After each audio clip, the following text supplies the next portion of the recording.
La CODEL, Convention des organisations de la société civile pour l'observation domestique des élections, s'est réunie le 5 octobre. Première rencontre après le putsch manqué du général Diendéré, un coup de force qui a failli tout chambouler, mais au cours duquel le bureau de la CODEL est demeuré actif. Dès l'annonce du coup d'État, le bureau s'est réuni sous ma présidence et a écrit une déclaration, première déclaration, dans laquelle nous nous élevions contre le coup d'État, où nous demandions au chef d'état-major des forces armées de désarmer le RSP et d'exiger que le RSP rejoigne les rangs comme eux-mêmes ils le disent.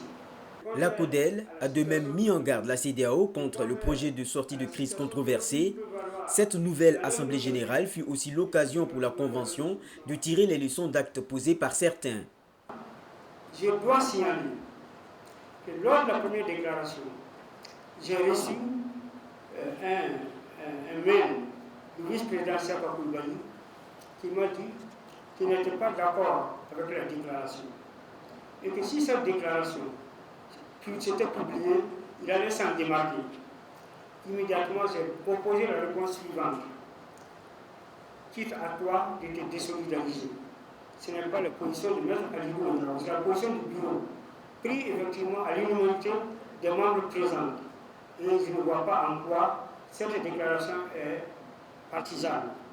Effectivement, elle intervenait face à un coup de force unique que notre pays n'a jamais connu et qui va porter à conséquences dramatiques, allant même du génocide ou tout fratricide. Interpellé sur ses prises de position, Siaka Koulibaly a eu droit à la parole afin de s'expliquer, étant entendu que la question était inscrite à l'ordre du jour. Effectivement, j'ai reçu cette déclaration alors que j'étais absent et j'ai effectivement écrit un mail en disant que j'ai trouvé la déclaration trop partisane. Alors que le rôle de la société civile, c'est de ne pas être partisan d'abord et de s'inscrire dans la logique de la médiation lorsque des contradictions interviennent entre certaines parties, notamment avec les implications que cette affaire peut avoir sur le cours de la transition, le cours de l'histoire politique et puis tout le reste. Mais je ne vais pas occulter en fait, le vrai débat qui est là, dans lequel on estime que les analyses que j'ai portées publiques sur ma page Facebook constituent une déclaration de soutien au coup d'État. Et que pour ces raisons-là, je devrais être condamné, exclu par-ci, par-là, ainsi de suite. J'appelle les uns et les autres à relire bien ce que j'ai écrit et à le situer dans le contexte de toutes les autres publications que j'ai faites également sur la question, où je rappelle que pour moi, ce qui est arrivé est l'occasion de revenir à ce que moi j'ai toujours voulu, c'est-à-dire le dialogue politique, afin d'aboutir à un accord politique, parce que je ne vois pas comment on peut s'en sortir au Burkina sans cet accord politique. Les membres de la CODEL réagissent aux propos. Je pense que c'est cette armée qui a été plutôt partisane et pour ma part, en tout cas l'intervention de la CODEL par rapport à ce que l'armée a fait là, moi je ne pense pas que ça c'est quelque chose qui est partisan. C'est mon point de vue.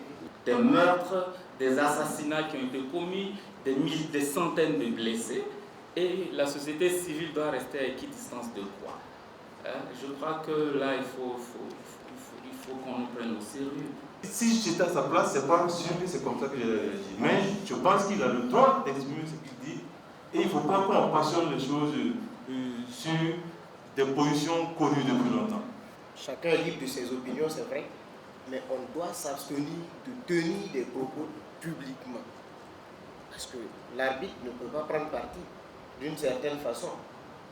Et par devoir de solidarité, pour moi, il ne devait pas dire comme ça au président je me désolidarise de la déclaration que vous faites pour condamner le coup d'État. Le président de la CODEL, après la déclaration, a donné le tempo de ce que la CODEL entend comme vision.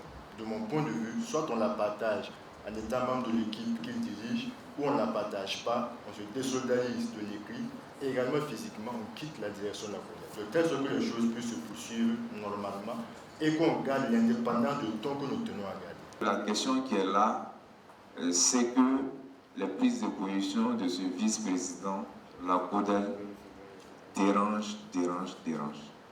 Et nous, au niveau de Saint-Film, nous jugeons que si nous devons continuer comme ça, nous allons simplement et purement nous retirer de la CODEL. La décision est prise. Siaka Coulibaly, précédemment vice-président, ne fait plus partie du bureau de la CODEL. Ce point élagué, Dayen est désigné par acclamation pour le remplacer au poste de vice-président. J'ai rappelé tout à l'heure que nous ne sommes pas restés inactifs.